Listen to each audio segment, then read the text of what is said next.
Sir మరి ఇంకో option 45 ఉంటే 45 కూడా పోతుంది.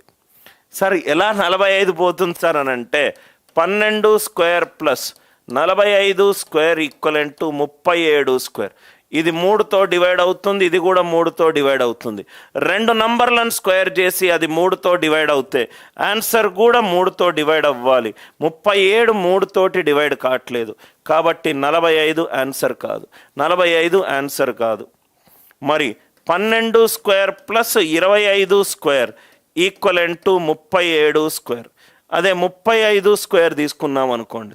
35 స్క్వేర్ తీసుకుంటే ఇదేమో డిజిటల్ సమ్, ఇదేమో డిజిటల్ సమ్. నవ్వు ఇక్కడ చూడండి సార్, 3 స్క్వేర్ అంటే 9, ఇది పోయింది.